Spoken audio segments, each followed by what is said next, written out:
안녕하세요. 한 주간 평안하셨는지요? 무척 날씨가 좁다 보니까 지금이 또 휴가철이구나 하는 생각도 듭니다. 휴가 다녀오신 분도 계시겠고 또 계획하신 분들도 있을 텐데요. 삶을 건강하게 우리가 잘 갖고 가야 할 그런 때인 것 같습니다. 빈자리가 많은데 오늘 특별히 우리 함께 하신 교우들 가운데에서도 섬돌양린의 이용 선생님 함께 참석해 주시고 또 오랫동안 저와는 전화교분을 나눈 먼 거리에 있었기 때문에 전화교분을 나눈 목사님이 한 분 계시는데 양양의 황준하 목사님께서 저기 뒤에 참석해 주셨습니다. 고맙습니다. 함께 예배를 드리게 돼서 반갑습니다. 우크라이나 전쟁 이후에 세계 질서가 조금 매우 불안정하고 요동치는 느낌이 듭니다. 그리고 그것이 확대되지 않을까 하는 그런 지점 가운데 하나가 대만인데 지난주에는 그런 여러 위태로운 모습들을 보았죠. 중국은 매우 절제를 하면서도 자신들의 표현들을 또 강경하게 어느 부분에서는 해냈는데요. 이 모든 것들이 위기 상황, 위기의 어떤 분위기를 우리에게 주는 것 같습니다. 강대국을 중심으로 한 여러 세계의 패권들, 이런 것들이 정의와 평화의 그런 이상과는 다르게 현실 속에서 움직이고 있기 때문에 그런 일들이 벌어질 텐데요. 그런 요소들 가운데 하나가 핵무기와 관련된 한반도 안에서의 어려운 상황입니다. 아주 오래전에 이 핵무기와 관련된 확산 금지 조약이 NPT라고 해서 조약이 있었죠. 그리고 그것을 국제조약으로 해서 각 나라는 지켜야 할 의무가 있습니다.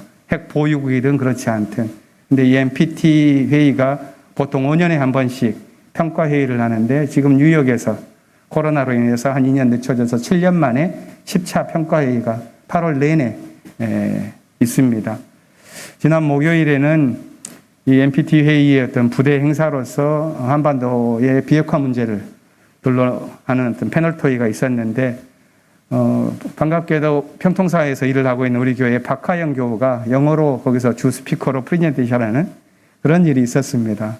저도 격려하는 마음에 금요일 날 오밤중에 새벽 2시에 미국 시간과 맞추느라고 진행되었는데 참여하면서 아주 기쁘게 지켜보고 그랬습니다. 그 주제는 진실로 한반도의 비핵화를 원한다면 미국은 북에 대한 군사적, 경제적, 적대 정책을 풀어내야 된다. 거기서부터 시작된다 하는 발제문인데 동북아 지역의 4개국에 해당되어지는 대사를 포함한 패널들이 각 나라의 경험들을 가지고서 그런 미국 주도의 활동들에 대한 것들을 비판적으로 경험하면서 함께 논의해 나아가는 것을 보았습니다. 짧은 시간이기 때문에 충분한 논의가 다 이루어지지는 못했지만 그런 기조하에서 또 목소리를 내고 우리 사회를 지켜나가는 지점들이 있음을 보면서 제가 그 회의를 마치고 나서 보고 나서 제 마음속에 든 것은 우리 사회에서 보통 우리 세계가 추구해 나아가는 경제적인, 정치적인 자신의 어떤 목표, 자기 실현 이런 것을 잠시 내려놓고 우리 사회의 건강한 가치를 위하여 헌신한 활동가들, 이분들이 얼마나 소중한가 하는 생각을 하게 되었습니다. 이번에 발표한 박하영 교우뿐만이 아니라 우리 주변에서 건강한 사회적인 가치를 위해서 활동하는 그런 분들을 우리가 기억하면서 지원하고 그런 일들을 앞으로 해내면 좋겠다 하는 생각을, 그런 마음 함께 나눕니다. 긴 코로나 시기와 또 교회적인 여러 어려움들을 우리가 교회의 일꾼들로서 잘 이겨나가자 하는 흐름들을 재직회에서부터 제기되었고 그런 마음들이 뒤에 보시면 목회마당에도 있습니다. 오늘 예배 후에 재직들은 정기재직회에 참여해 주시기를 바랍니다. 이제 마음 모아서 예배 드리겠습니다. 징소리 3번 울릴 때 하나님께서 당신의 생명과 정의와 평화의 말씀을 우리 마음에 담아주시기를 기원하며 잠시 묵상 기도 드리겠습니다.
주님의 눈은 주님을 경외하는 사람들을 살펴보시며 한결같은 사랑을 사모하는 사람들을 살펴보시고 그들의 죽음을 죽을 자리에서 건져내시고 굶주릴 때 살려주신다. 주님은 우리의 구원자이시요 우리의 방패이시니 우리가 주님을 기다립니다. 우리가 그 거룩한 이름을 의지하기에 우리 마음이 그분 때문에 기쁩니다. 우리는 주님을 기다립니다. 주님, 우리에게 주님의 한결같은 사랑을 베풀어 주십시오. 아멘.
거기서 쉬기를 원하노라.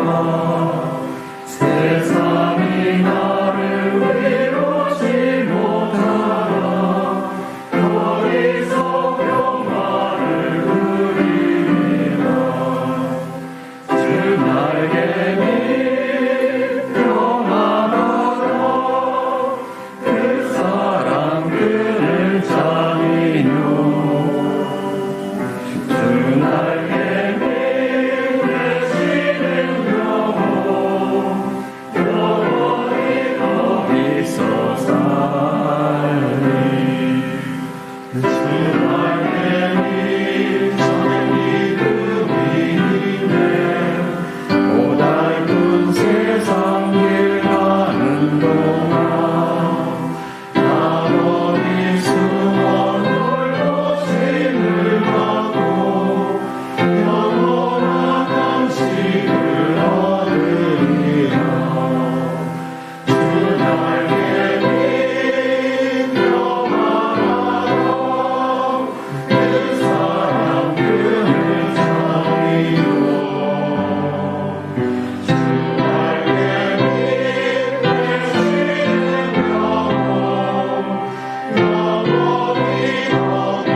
복있구나 하나님을 주님으로 삼은 나라.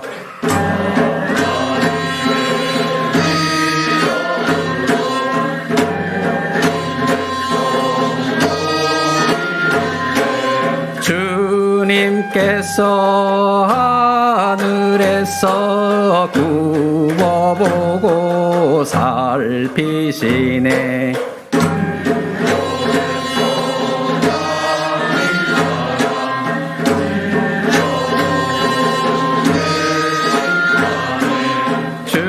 주님이여 우리들이 주님만을 기다리니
생명의 하나님, 분홍꽃 꽃잎과 노란색 수수를 자랑하는 배롱나무가 빛나는 무더운 여름철입니다. 우리의 건강을 지켜주시니 감사드립니다. 요즘은 당연하게 생각했던 일상생활이 귀하게 여겨집니다. 혼자 일어나 걷고 내 손으로 밥을 짓고 먹을 수 있는 일, 산책을 하며 청소를 하고 책을 읽고 컴퓨터를 사용하는 일, 핸드폰을 사용하여 일상을 유지하는 일들이 모두 기적 같은 선물이라고 고백해 봅니다. 오늘도 저에게 하루를 허락해 주시고 주일 예배로 우리를 인도해 주시니 감사드립니다. 하나님, 지난주에는 푸른이들과 어린이부에서 함께 회복을 이루어요라는 주제로 여름 둘살이를 하였습니다. 저는 아직 어린이부 주일 예배 풍경에서 받은 감동이 아직도 생생합니다. 소수가 드리는 예배지만 전도사님의 하늘길 펴기, 어린이 성가대 선생님의 찬양지도, 어린이들 한 명 한 명과 소통하며 예배를 인도하시는 선생님들과 학부모님들, 정말 정성과 은혜가 넘치는 예배 시간이었습니다. 오늘 우리의 예배 속에서도 저희들도 주님의 임재를 느끼며 주님의 뜻을 헤아릴 수 있는 시간이 되기를 간절히 기도드립니다. 지금 이 시간 우리와 같은 시간에 유아 유치부들도 함께 회복을 이루어라는 주제로 둘살이를 하고 있습니다. 자기중심적 발달 단계에 있는 이 어린아이들도 우리 어른들을 향해 소리를 친 듯합니다. 함께해요. 함께 회복을 이루자고 노래합니다. 하나님, 평화를 외치고 선교와 사회부 활동을 중요시했던 향림교회가 멋졌습니다. 자랑스러웠습니다. 그러나 현재 우리는 서로에게 생채기를 내기도 하여 많이 아파합니다. 저희들을 용서하여 주십시오. 안에서 새는 바가지 밖에서도 샌다는 속담이 있습니다. 예배, 선교, 친교, 균형을 이루는 교회가 되기를 간절히 기도드립니다. 주님, 우리 안에 평안이 넘치고 은혜가 넘쳐서 이웃으로 사회로 향할 수 있기를 간절히 기도드립니다. 오늘 어린이들을 통해서 또한 저희가 배우고 싶습니다. 저희들의 어리석음을 용서해 주시고 교회를 하면서 지치지 않도록 저희를 불쌍히 여겨 주십시오. 말없이 각자 부서에서 자신의 일을 꿋꿋이 즐겁게 감당하는 교우들에게 부끄럽지 않기를 간절히 기도드립니다.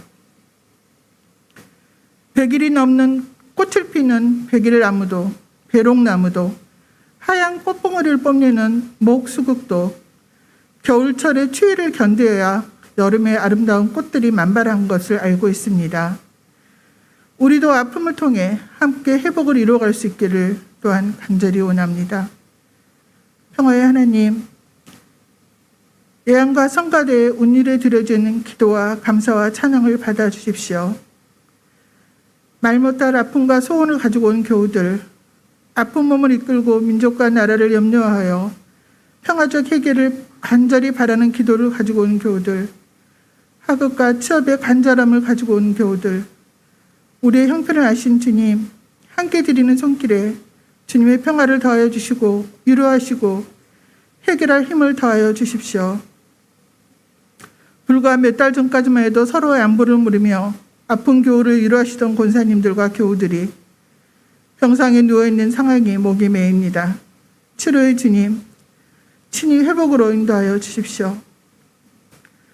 우리의 건강과 회복을 위해, 교우들의 건강과 회복을 위해 저희들도 힘을 보탤 수 있도록 인도하여 주십시오. 우리가 서로에게 기둥이 되고 이웃이 되기를 간절히 기도드립니다. 이 모양 저 모양으로 우리를 깨우치시는 하나님, 우리 교우들의 뜻을 모아 강당에 세우신 목사님을 통해 오늘도 하늘의 뜻을 깨닫게 해주시고 되새기고 실천을 다짐하는 시간이 되기를 간절히 기도드립니다. 말씀대로 삶을 살아가면서 더 단순해지고 더 행복해지기를 간절히 기도드립니다. 주님, 이제 장마가 끝나면서 성전 건축의 속도를 내고 있습니다. 지역 주민의 불편을 최소화하고 계획된 공사가 안전하게 이루어지기를 간절히 기도드립니다. 광화문 시대를 열어갈 향림교회가 70주년을 준비하여 교회와 우리 가정과 이 사회에 마중물 같은 역할을 할 수 있기를 원합니다. 주님, 성전 건축 구석구석 과정 하나하나에 임재하여 주소서. 교회 기관 부서의 교우들 한 분 한 분을 기억하여 주시고 어루만져 주시고 간섭하여 주시옵소서. 이제 저의 입을 닫고 주님의 음성을 기다립니다. 주님, 말씀하소서.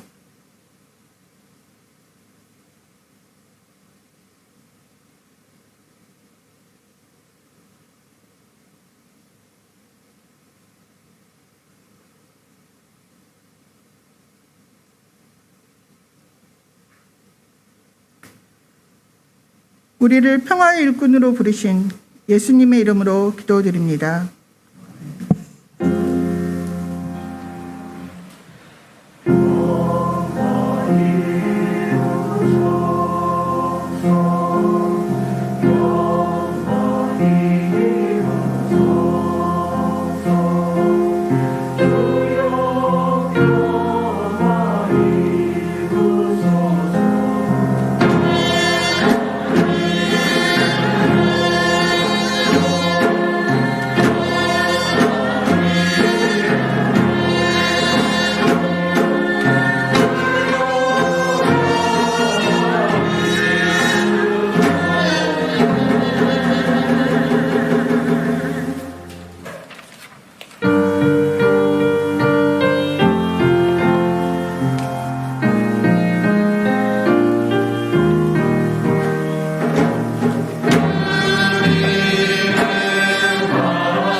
오늘의 하늘 말씀은 제1성서의 이사야서와 제2성서의 히브리서입니다. 먼저 이사야서 1장 1절과 10절에서 20절까지의 말씀을 읽겠습니다. 제1성서 974쪽입니다.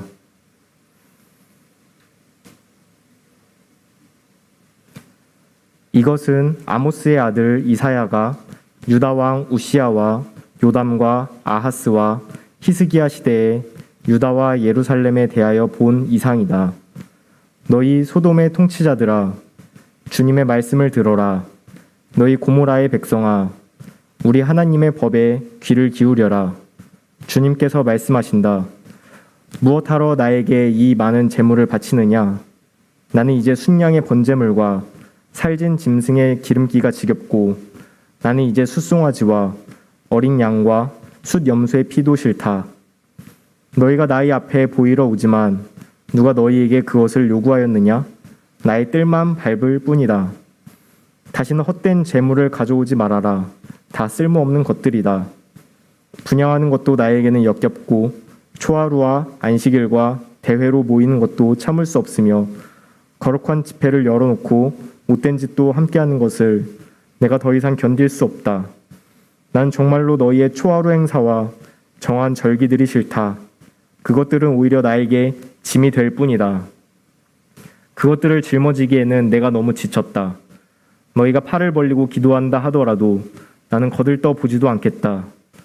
너희가 아무리 많이 기도를 한다 하여도 나는 듣지 않겠다. 너희의 손에는 피가 가득하다. 너희는 씻어라. 스스로 정결하게 하여라. 내가 보는 앞에서 너희의 악한 행실을 버려라. 악한 일을 그치고 옳을 일을 하는 것을 배워라.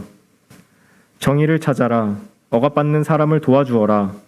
고아의 송사를 변호하여 주고 과부의 송사를 변론하여 주어라. 주님께서 말씀하신다. 오너라, 우리가 서로 변론하자. 너희의 죄가 주홍빛과 같다 하여도 눈과 같이 희어질 것이며 진홍빛과 같이 붉어도 양털과 같이 희어질 것이다. 너희가 기꺼이 하려는 마음으로 순종하면 땅에서 나는 가장 좋은 소산을 먹일 것이다. 그러나 너희가 거절하고 배반하면 칼날이 너희를 삼킬 것이다. 이것은 주님께서 친히 하신 말씀이다. 이어서 히브리서 11장 1절에서 3절, 8절에서 6절 말씀을 읽겠습니다. 제2성서 387쪽입니다.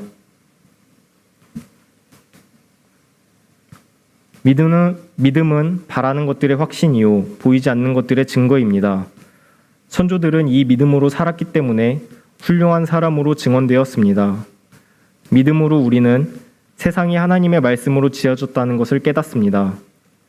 보이는 것은 나타나 있는 것에서 된 것이 아닙니다.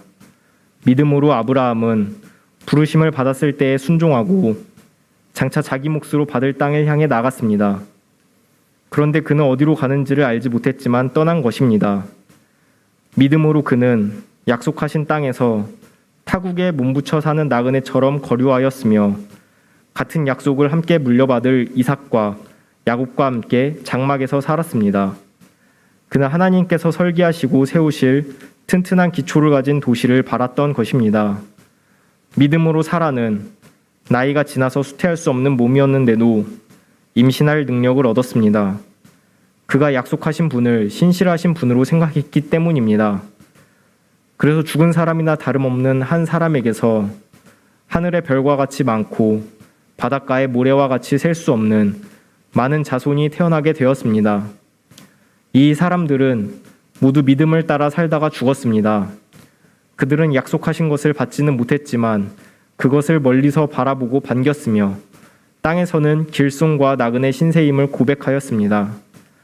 이런 말을 하는 사람들은 자기네가 고향을 찾고 있다는 것을 나타내는 것입니다. 그들이 만일 떠나온 곳을 생각하고 있었더라면 돌아갈 기회가 있었을 것입니다.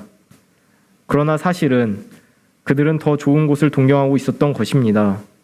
그것은 곧 하늘의 고향입니다. 그래서 하나님께서는 그들의 하나님이라고 불리는 것을 부끄러워하지 않으시고 그들을 위하여 한 도시를 마련해 두셨습니다. 다 함께 히브리서 11장 16절 말씀을 읽겠습니다.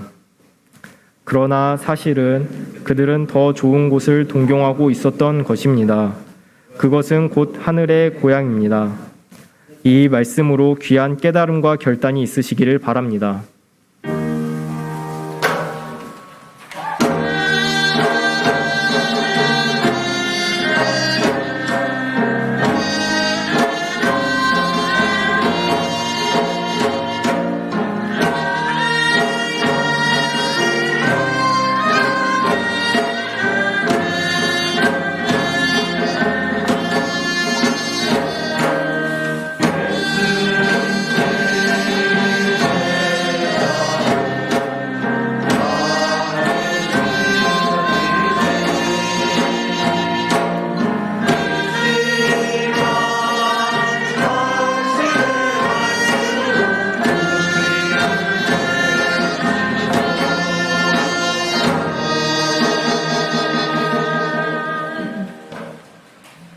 함께 읽으실 복음서의 말씀은 누가복음서 12장 32절부터 40절 말씀입니다. 가능하신 분들은 모두 일어나셔서 복음서의 말씀을 들으시기 바랍니다. 두려워하지 말아라 적은 무리여, 너희 아버지께서 그의 나라를 너희에게 주시기를 기뻐하신다. 너희 소유를 팔아서 자선을 베풀어라. 너희는 자기를 위하여 낡아지지 않는 주머니를 만들고 하늘에다가 없어지지 않는 재물을 쌓아두어라. 거기에는 도둑이나 좀의 피해가 없다. 너희의 재물이 있는 곳에 너희의 마음도 있을 것이다. 너희는 허리에 띠를 띠고 등불을 켜놓고 있어라. 마치 주인이 혼인잔치에서 돌아와서 문을 두드릴 때에 곧 열어주려고 대기하고 있는 사람들과 같이 되어라. 주인이 와서 종들이 깨어있는 것을 보면 그 종들은 복이 있다. 내가 진정으로 너희에게 말한다. 그 주인이 허리를 동이고 그들을 식탁에 앉히고 곁에 와서 시중들 것이다. 주인이 밤중에나 새벽에 오더라도 종들이 깨어있는 것을 보면 그 종들은 복이 있다. 너희는 이것을 알아라. 집주인이 언제 도둑이 들지 알았더라면 그는 도둑이 그 집을 뚫고 들어오도록 내버려 두지 않았을 것이다. 그러므로 너희도 준비하고 있어라. 생각하지도 않은 때에 인자가 올 것이기 때문이다. 이는 주님의 말씀입니다. 주님 감사합니다. 마음의 제자로 하겠습니다. 다녀주십시오.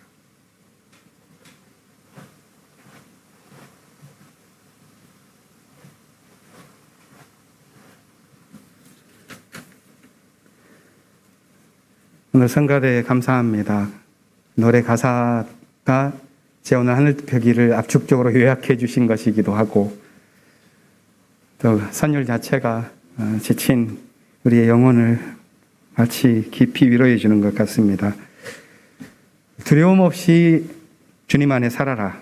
이게 성가대의 가사였는데 제가 오늘 준비한 말씀도 이것입니다. 믿음의 길 이런 제목을 삼았는데 우리의 삶 그리고 믿음 이것에 대해서 좀 차분하게 생각해 보는 시간을 갖고자 합니다. 제가 이런 제목을 생각했었던 것은 우리 교회에 홍창희 장로님이 계시지요. 어제 그분의 백수연을 가족들께서 조촐하게 여셨습니다. 만 99세이신데 저는 백수연이 100백자인 줄 알았어요. 근데 찾아봤더니 흰 백자더라고요. 한 일자 제일 위에 있는 게 빠져서 그래서 99세 때 한다는데 교우들 가운데에서 이 중요한 때에 장로님을 모시고 좀 잔치해야 되지 않냐 이런 의견을 주신 분들도 계셨어요. 그런데 제 소망은 장로님께서 건강을 잘 지켜주셔서 내년에 교회를 잘 짓고 거기에서 큰 잔치를 한번 했으면 하는 그런 마음이 있습니다. 교우들께서도 마찬가지일 것이라고 생각합니다. 그때는 흰 백자가 아니라 100백자를 써서 우리가 진짜 큰 잔치를 한번 했으면 합니다. 저는 홍창희 장로님의 삶을 직접 경험하기보다는 사실 코로나가 한 3년 있었고 그러다 보니까 그 기간 동안 잘 뵙지도 못했고 주로 홍창희 장로님의 삶을 그분이 은퇴 후에 남기신 세 권의 수상록에 담겨 있는 이야기들을 중심으로 배웠습니다. 교우들께서는 사실 크고 작은 직접적인 기억과 이야기들을 갖고 계실 텐데요. 아무튼 그것을 생각해 보면서 오늘 함께 신앙의 삶을 길게 이어가는 인생이란 무언가 하는 그런 생각을 함께 나누고자 합니다. 홍창희 장로님과 한평생 믿음의 동지로 살아오셨던 분이 안병무 선생님이시죠. 안 선생님이 한 살 위시니까 안 선생님이 71세, 그리고 홍창희 장로님께서 70 되셨을 때 안 선생님이 쓴 글이 하나 있습니다. 제목은 벗이라는 글입니다. 거기서 안 선생님이 이런 고백을 하셔요. 누구나 그러하겠지만 나에게도 친구가 많이 있습니다. 긴 삶의 여정을 지나온 오늘 이 시점에 내 벗이 누구냐? 이렇게 묻는다면 나는 별 생각할 필요도 없이 홍창이 이렇게 부를 것이다. 이런 표현을 하셔요. 긴 삶을 살면서 이런 친구 하나 있으면 참 좋겠죠. 그렇다면 모든 어려움도 뚫고 갈 수 있을 것입니다. 안 선생님이 그러면서 이 홍창희 장로님에 대해서 회고하시며 그분의 대표적인 성품에 대해서 말씀을 하시는데 그것은 일관성이라는 꼭 요약합니다. 세월이 흐르면서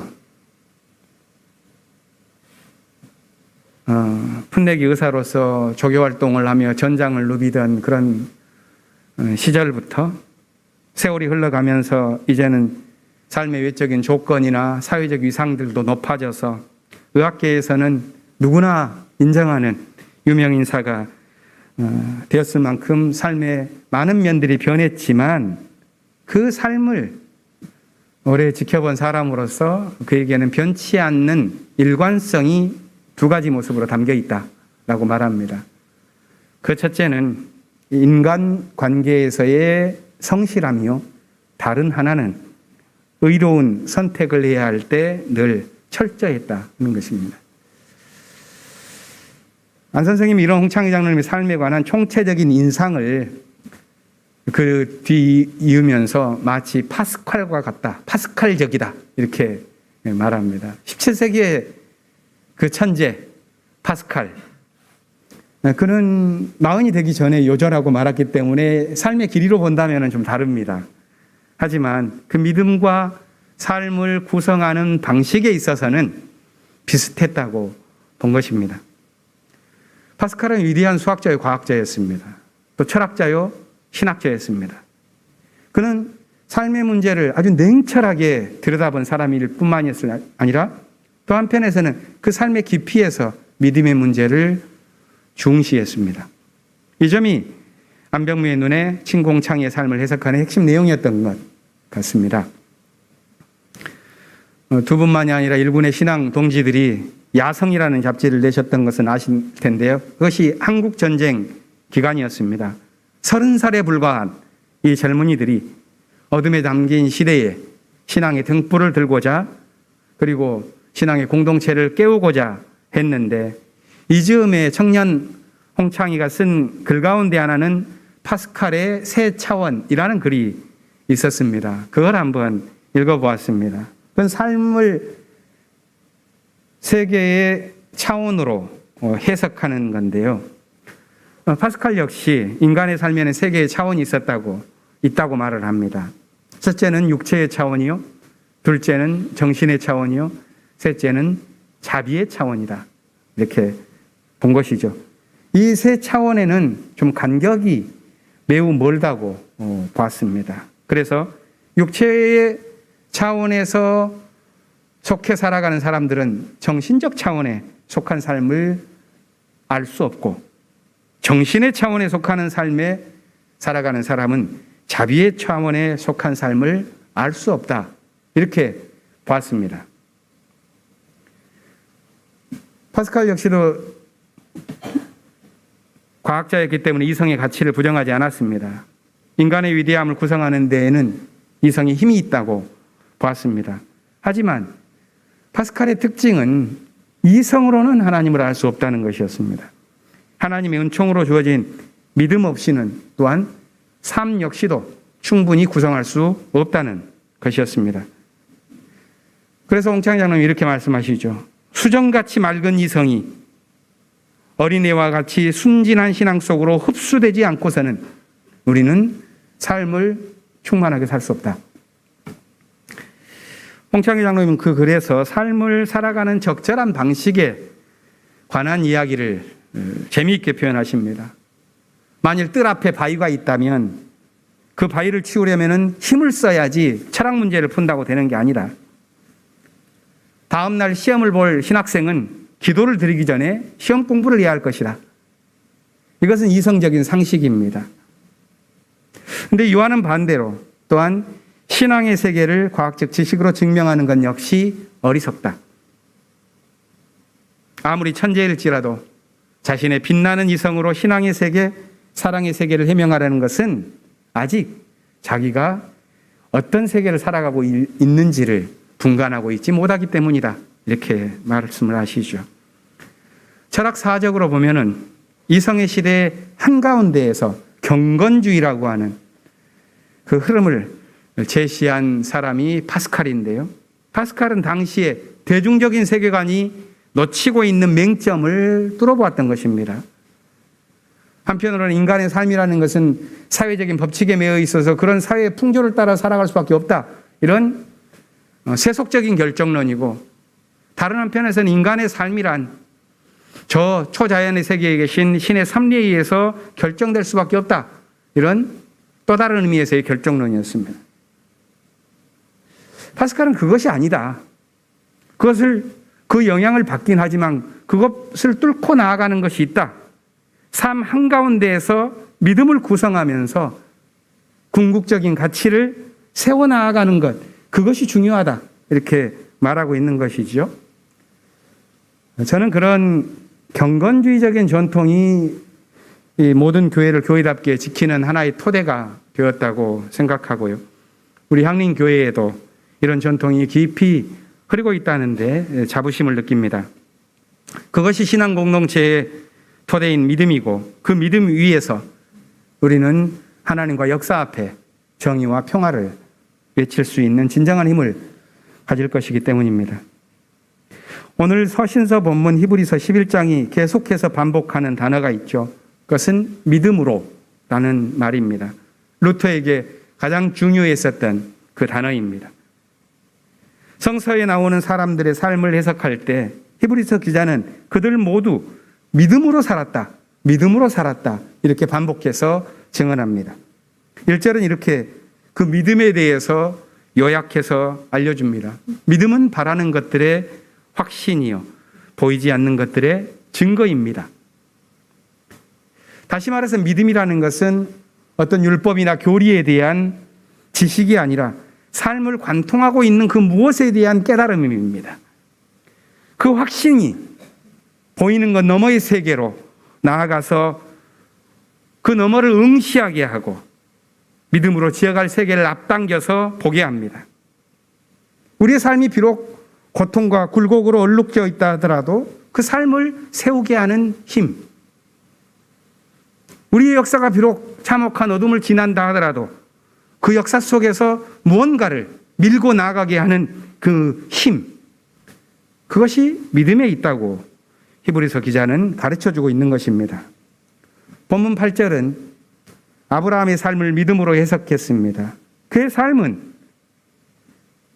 그 믿음의 삶은 하나님의 부르심에 순종하며 나아간 삶이었다고 말합니다. 그것은 하나님에 대한 전적인 신뢰요, 세상이 주는 두려움의 극복의 모습입니다. 그것은 단지 종교가 가진 정신의 기술이 아니라 정화된 영혼이 가지고 있는 긍지 위에서 펼칠 수 있는 삶의 모습이었습니다. 따라서 앞을 향해 나아가는 삶이 하늘을 향해서 달라고 외치는 것이 있다면 그것은 바로 믿음입니다. 그러나 교회에서는 이런 믿음이 꽤 왜곡되었죠. 특별히 한국 교회가 미성숙한 시기를 지나오는 동안 낡은 종교의 모습을 그대로 답습하면서 믿음을 마치 성공에 대한 보증수표처럼 해석했습니다. 믿기만 하면 축복을 얻을 것처럼 약속했습니다. 만약 그렇다면 오늘 히브리서 기자가 전하고 있는 그 냉정한 믿음의 현실, 아무리 믿음을 가졌다 할지라도 피할 수 없는 그 삶의 모습, 이 13절의 이야기를 주목해야 할 것입니다. 히브리서는 이렇게 말합니다. 이 모든 믿음의 사람들은 모두 믿음을 따라 살다가 죽었습니다. 그들은 약속하신 것을 받지 못했지만 그것을 멀리서 바라보고 반겼으며 땅에서는 길손과 나그네 신세임을 고백했습니다. 어쩌면 우리가 살아가는 삶의 현실은 나그네와 같이 마음 들 곳 없는 그런 어려움으로 점철되는 것과도 같습니다. 저는 그래서일까, 신화의 시대가 다 지나고 그리스 철학에 놀랍게도 우주와 세계를 해석해내는 철학이 융성해지자마자 바로 뒤이어서 나온 문학이 비극입니다. 왜 비극이 탄생했을까? 이 세계를 그렇게 명료하게 해석하는 그런 철학의 시대에 바로 뒤이어서 비극이 나온 건 무엇일까?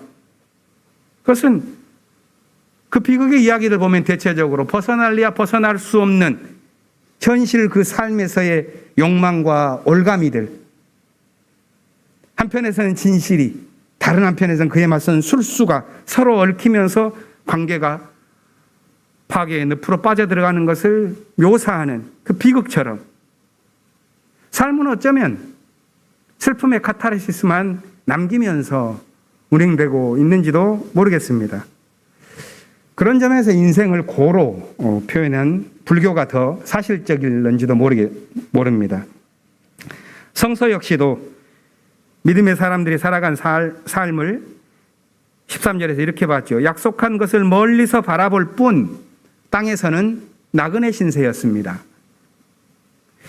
그런데 히브리서는 그 약속마저도 닿지 않는 그 절절한 이 현실의 삶에 하나의 꿈을 마지막 남겨놓습니다. 믿음의 꿈이요, 동경의 마음입니다. 우리가 함께 읽은 16절은 이렇게 표현합니다. 사실 그들은 더 좋은 것을 동경하고 있었던 것입니다.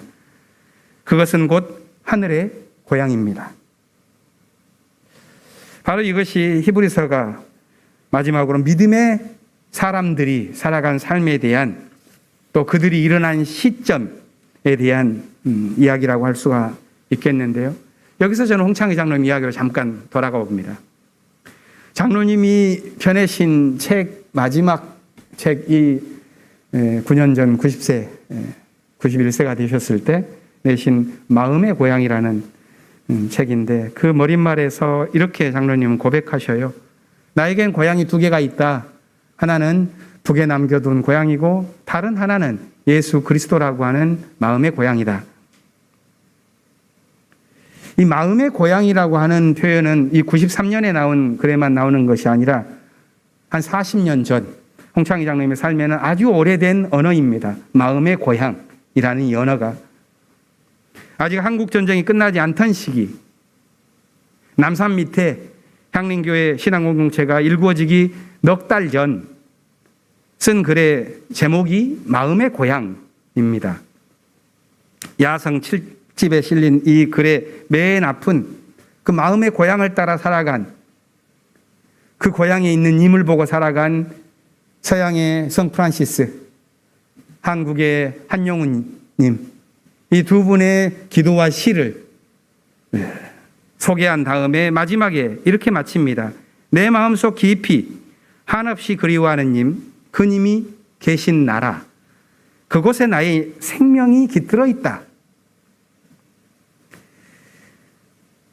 오늘 히브리서가 말하듯이 믿음의 공동체는 이런 마음의 고향을 소유한 사람들, 그 마음의 고향을 같이 둔 사람들이 모인 곳입니다.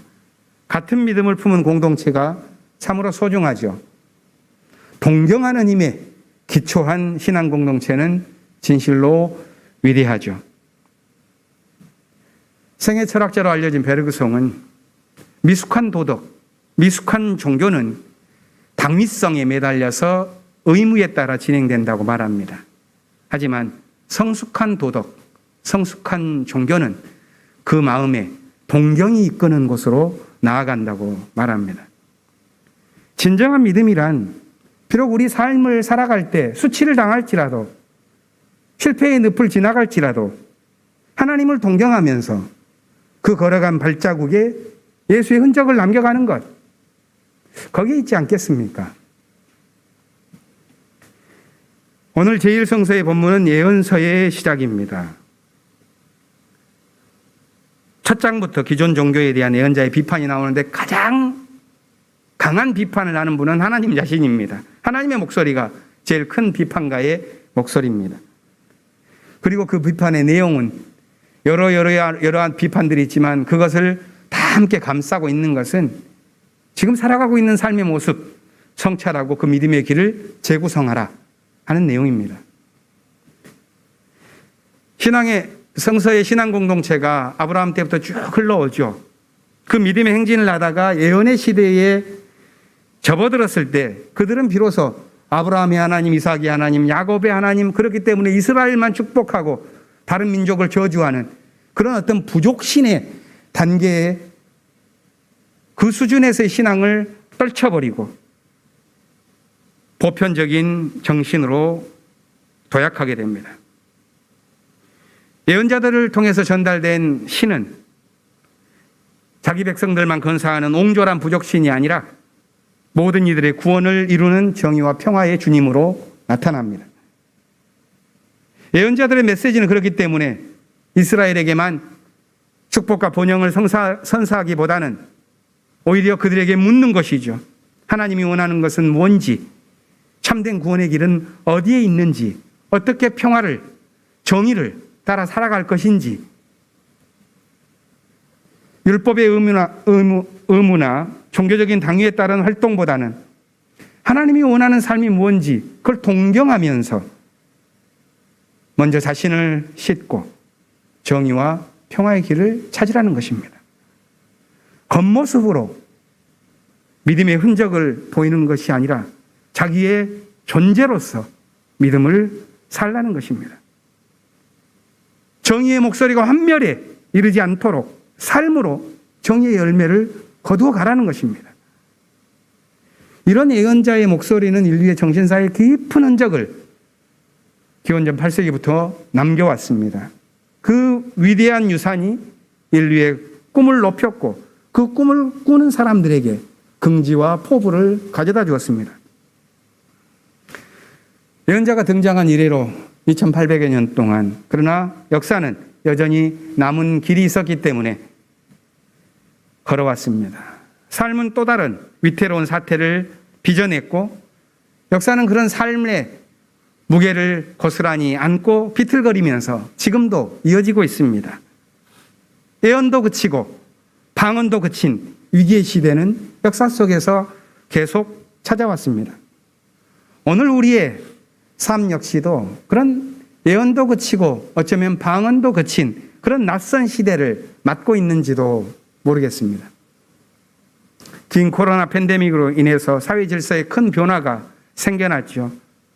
흔히 이런 시대를 가리켜서 그람시라고 하는 철학자가 권위의 시대라고 표현한 그런 병적 징후가 있는 시대, 낡은 것은 소멸했지만 아직 새 것이 태어나지 못한 시대에 나타나는 그런 여러 어려움이 중첩된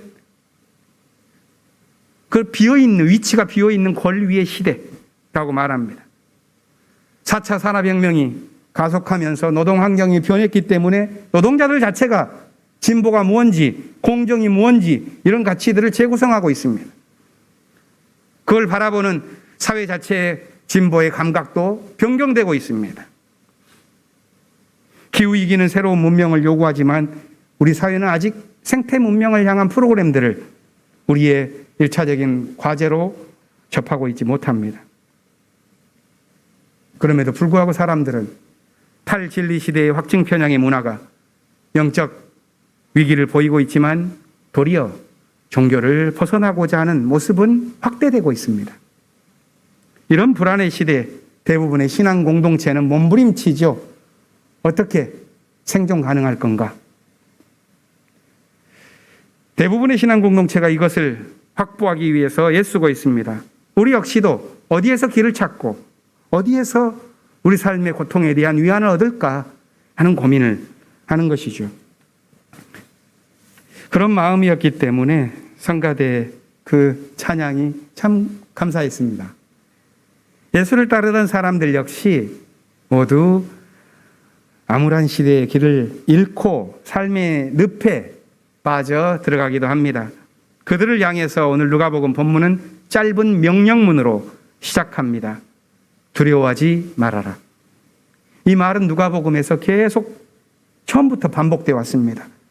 요한의 아버지 사가랴가 그의 탄생을 앞두고 있을 때, 예수의 어머니 마리아가 예수를 잉태하고 있을 때, 들판의 목자들이 어두운 들판에서 하늘의 메시지를 듣고자 했을 때 천사는 그때마다 나타나서 두려워하지 말아라.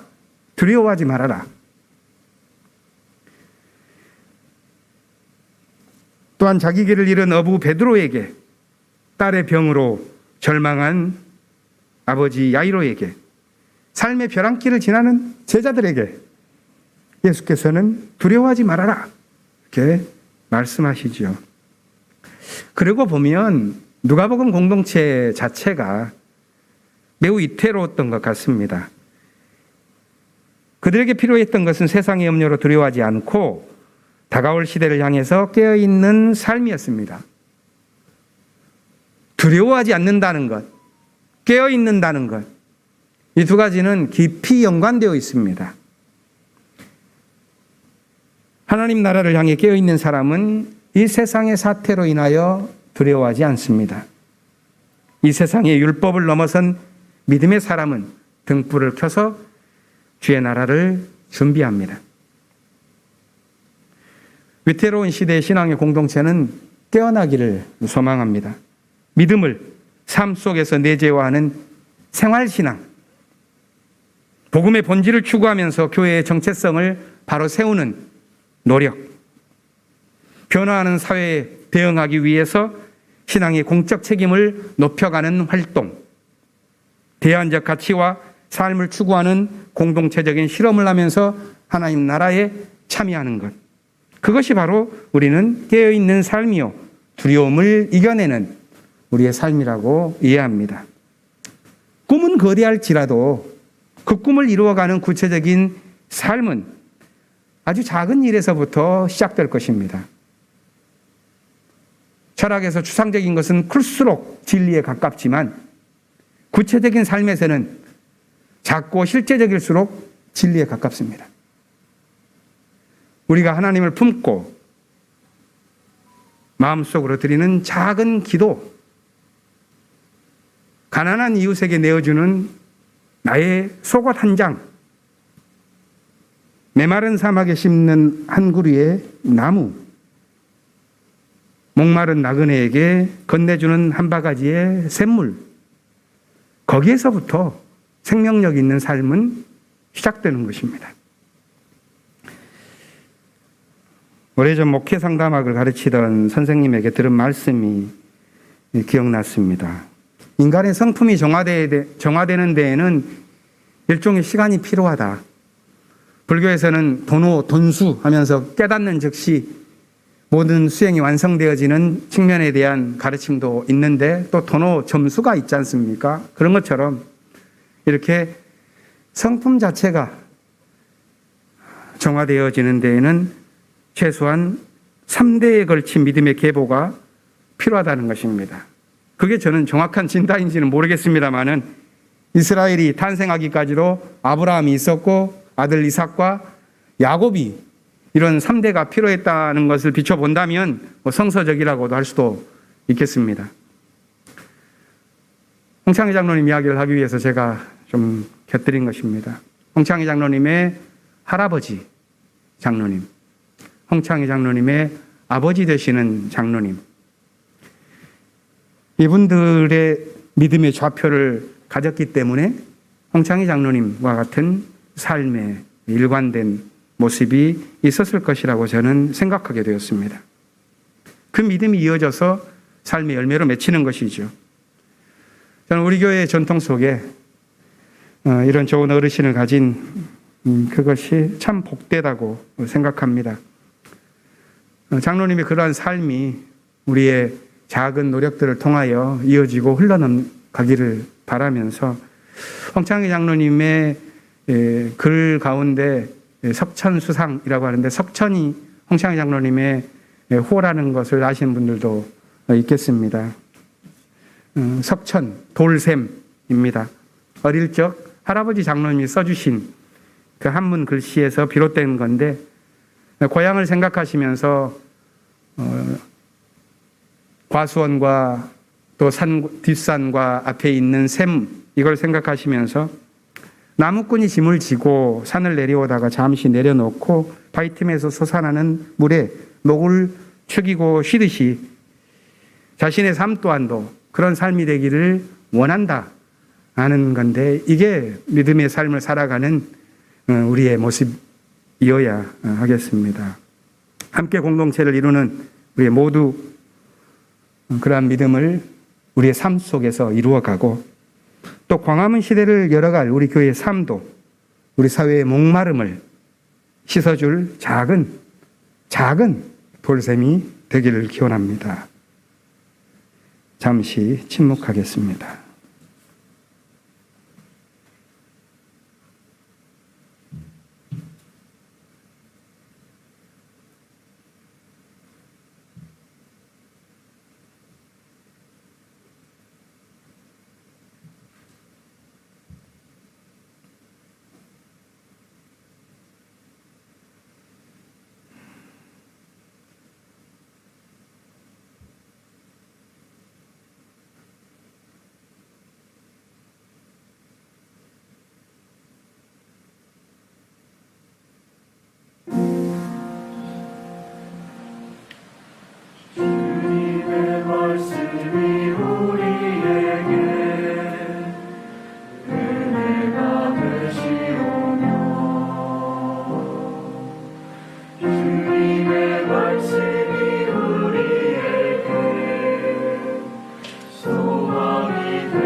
주의 자비와 긍휼이 무궁하심으로 우리가 진멸되지 아니함이니이다.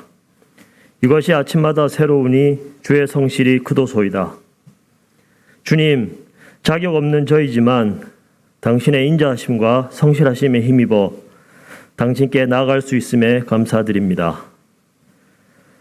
단어 공부를 하다가 소소한 깨달음을 얻을 때가 종종 있습니다. 독일어로 생각하다는 denken, 감사하다는 danken, 영어로 생각하다는 think, 감사하다는 thank인 것을 보고 두 단어의 형태가 비슷한 것에 신기해하며 모르긴 해도 denken에서 danken이 그리고 think에서 thank가 나왔으리라 짐작해 봅니다. 곰곰이 생각해 보면 당신께서 저희에게 필요에 따라 아니 필요 그 이상으로 베풀어 주신 수많은 것들에 감사하지 않을 수 없음을 고백합니다. 만나다라는 미트에 충족시키다라는 뜻이 그리고 움직이다라는 무브에 감동시키다라는 뜻이 함께 있음을 발견하고 생각해 봅니다. 우리의 모든 만남과 모임 가운데 부족함과 필요가 채워지게 하시고 사랑으로 움직이는 수고들로 말미암아 감동이 넘치기를 원합니다. 삶의 순간마다 다양한 출처와 방법을 통해 하늘의 지혜와 깨달음을 보여주시지만 의지가 박약하고 하체가 부실한 저희는 머리로 깨닫거나 고작 가슴으로 느끼는 것에서 그치고 말 때가 많습니다. 머리에서 가슴을 지나 손과 발까지 나아가는 생명과 진리의 여정을 믿음으로 걸어가는 향림 공동체가 되게 하옵소서. 이 시간 저희의 작은 정성을 당신 앞에 바칩니다. 마땅히 쓰여야 할 곳에 지혜롭게 구별되어 선하게 사용되게 하시고 다가오는 저희의 한 주간의 삶도 주님께서 기뻐 받으시는 산 제사가 되기를 소원합니다. 우리가 서로 이해하고 공감하기 위해 온 마음을 열고 귀를 기울이는 노력을 게을리하지 않을 때 사랑과 용서의 공동체를 이루실 예수 그리스도의 이름으로 기도합니다. 아멘.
파송의 말씀을 전합니다. 믿음으로 삶을 일구어간 사람이 있습니다. 그들에게 믿음은 바라는 것의 확신이요 보이지 않는 것들의 증거입니다. 삶의 현실은 위태롭고 삶 또한 나그네와 같지만 그들은 모두 하나님을 마음의 고향으로 삼고 그것을 동경하는 마음으로 살아갔습니다. 그 믿음이 오늘 우리에게도 있기를 바랍니다. 이웃과 역사 앞에 작은 샘물이 되어 살아가는 생생한 축복이 우리 삶에서 펼쳐지기를 기원합니다. 축복 기도를 함께 나누겠습니다. 주 예수 그리스도의 은총과 하나님의 사랑과 성령께서 이루어 주시는 친교가 우리 가운데 영원토록 함께 있기를 주님의 이름으로 축원합니다. 아멘.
그러면 이어서 가자.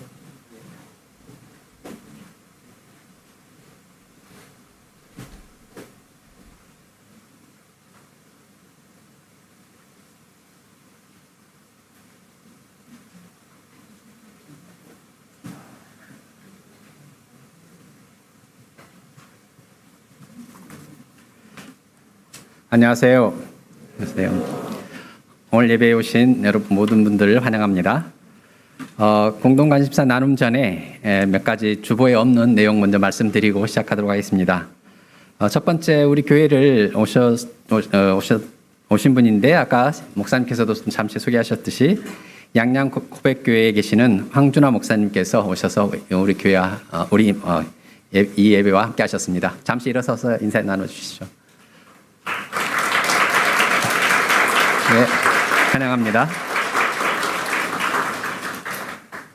그리고 이영욱 선생님 오랜만에 또 얼굴 보여주셨는데 잠시 얼굴만 일어서서 좀 보여주시죠.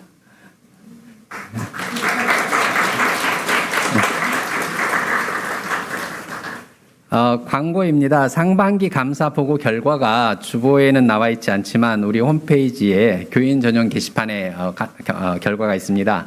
그래서 상반기 감사에 대해서 궁금하신 분들은 교인 전용 게시판에서 참고해 주시기 바랍니다. 그리고 오늘 70주년 기념사업 세대 있기 팀 모임이 12시 30분 4층 회의실에서 있다고 합니다. 그러면 공동관심사 나눔하도록 하겠습니다. 오늘의 일정입니다. 오늘의 공동식사는 5층에서 식사가 있습니다. 모두 다 빠짐없이 식사를 나눠주시고요. 그리고 오늘은 특별히 얼마 전에 오라버니 상을 당했던 이문희 집사님께서 제공해 주셨습니다. 감사합니다. 오늘 예배 바로 끝난 후에 정기 재직회 있으니 모든 분들 가능하면 꼭 참석해 주시기 바랍니다. 그리고 유아유치부 여름 들살이 함께 회복을 이루어요 라는 주제로 현재 우리 YWCA 5층에서 같이 진행을 하고 있습니다. 나머지 평화 강좌 중미 신냉전과 한반도 오후 2시에 YWCA 4층 강사 강정구 교우님 강의로 있고요. 선교부에서 주관하는 행사입니다. 많은 참석 바랍니다. 그리고 계속 이어지고 있는 세계호 강좌 3강 향린의 생활 1, 2 오늘 오후 1시 30분 5층 회의실 2에서 있을 예정입니다. 그리고 우리가 교회 창립 70주년을 준비하고 있는데요. 그거에 대해서 간략하게 어떤 행사들이 할지 7가지 정도를 행사 방향들을 가지고 진행하고 있으니까 깊은 관심과 참여를 바랍니다. 그리고 계속 광고되고 있는데요. 한국교회 한반도 종전선언에 대한 서명 참여 8월 14일까지 받고 있습니다. 뒤에 서명 판에서 하셔도 되고 아니면 구글 설문지에서 하셔도 됩니다. 참가비가 있고 참가비에 관련된 계좌는 참고해 주시기 바랍니다. 들녘 농산물 판매 참고해 주시고요.